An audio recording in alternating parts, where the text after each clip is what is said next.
Sinn Féin's Michelle O'Neill has promised to serve everyone equally as she made history as Northern Ireland's first nationalist First Minister. Yeah, she's the first member of Sinn Féin to hold the top job and has also said that she expects a referendum on unifying Ireland in the next 10 years. Westminster have said it's not on the horizon. We'll get into that in just a moment. Michelle O'Neill first joins us in the studio. Good morning to you, Michelle. Thank you. Good morning to you all. It's a historic moment. I wonder how the last few days have been for you.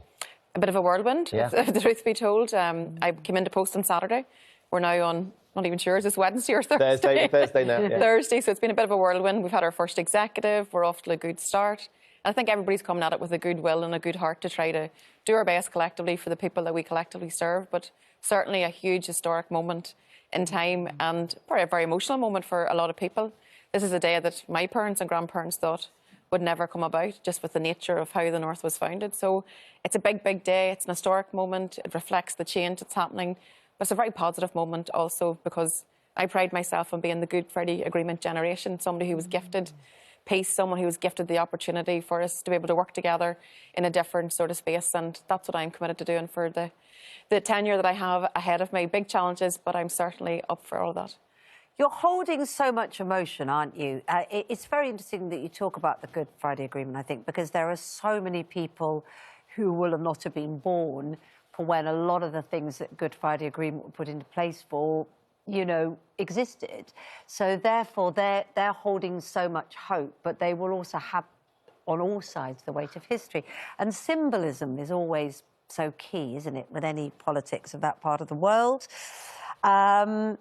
And when you use the term North of Ireland and Northern Ireland in the same breath, that must have been something you were conscious of. What did you want people to take from that on all sides?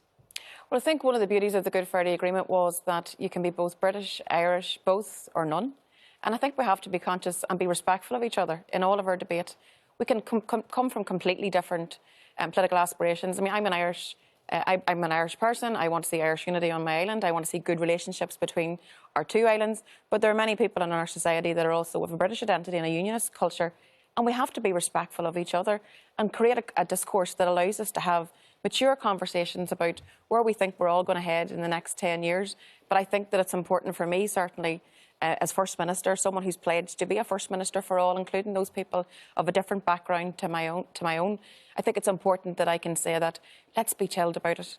You know, I say North of Ireland, others say Northern Ireland. Let's just give each other the space to be comfortable in how we might come at these things. It's symbolic, probably, for a lot of people. But I think it's important just that I certainly set the tone for the conversations that we're going to have. And you understand the symbolism of that, though? I mean, because, of course, that's something that jumps out as First Minister, the first person, and using that phrase is, you know, it's important. It is important. It is important because it's about respect. It's about understanding that we all can be different, and it's okay.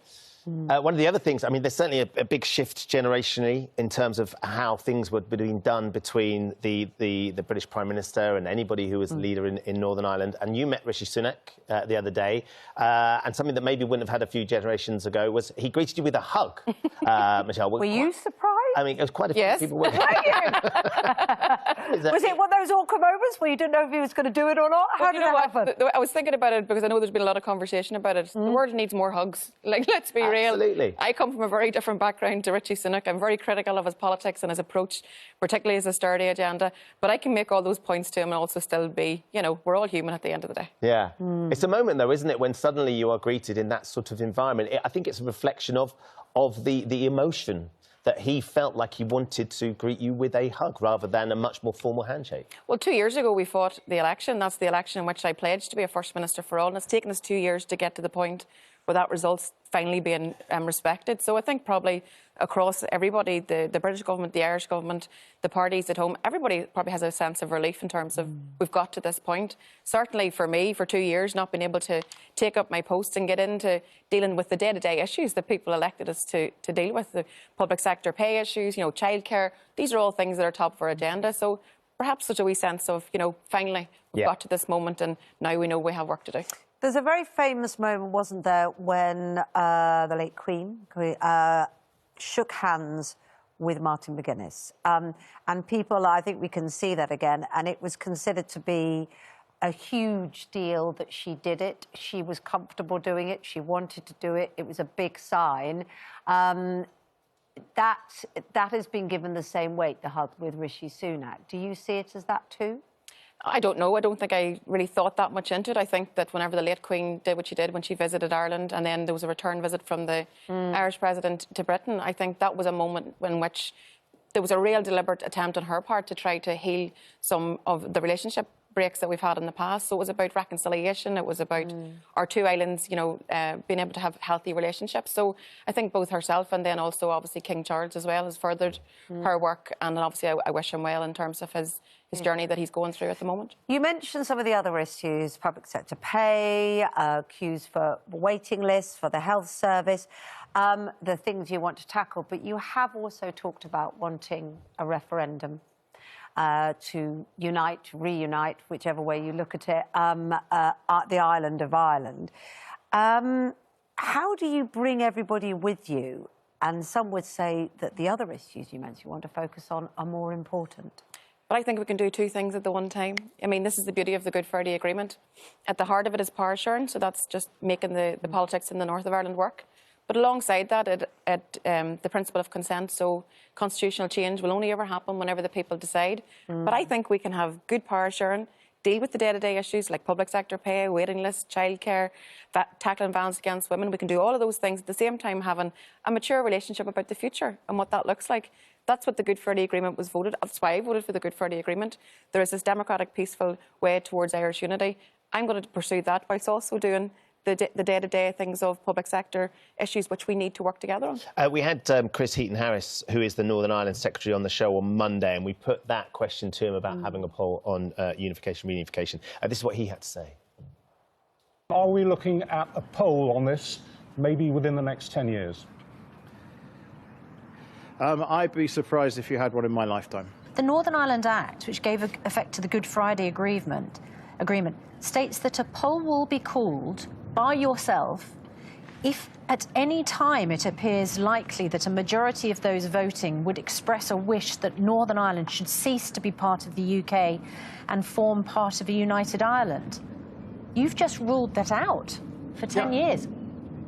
Yeah, because I think Michelle says it should be within a decade. I don't see those conditions coming based on the current polling, current voting intentions, and a whole host of other factors. Actually, you've just ruled it out in your lifetime. How can you possibly know? Yeah, I don't think it will happen. So he's not convinced it will happen. The current polling as it stands suggests that it would fail. 51% would say no, 30% are in favour, 15% don't know, 5% wouldn't vote. I mean, that's a significant shift you need to try and find for the Northern Ireland Secretary to have to call the vote, isn't it? Yeah, but I think he's ignoring the reality. My election speaks to the change that's happening across the island.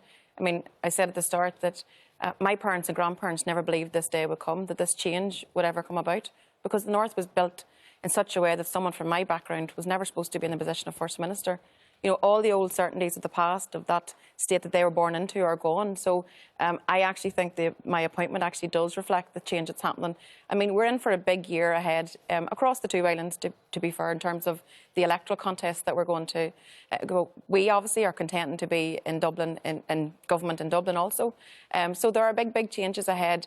But I think we can do all of this in a mature way.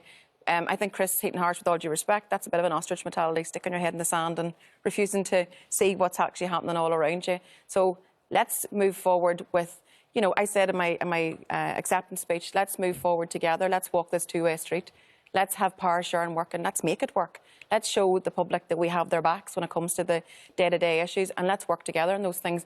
And then also, let's be respectful of each other to have a debate about what does the constitutional future look like for us all, and how do we find a way to do better for both those of an Irish identity, those of a British identity who share our island, because it's our place, it's our home, and we have work to do to make it work better for us all.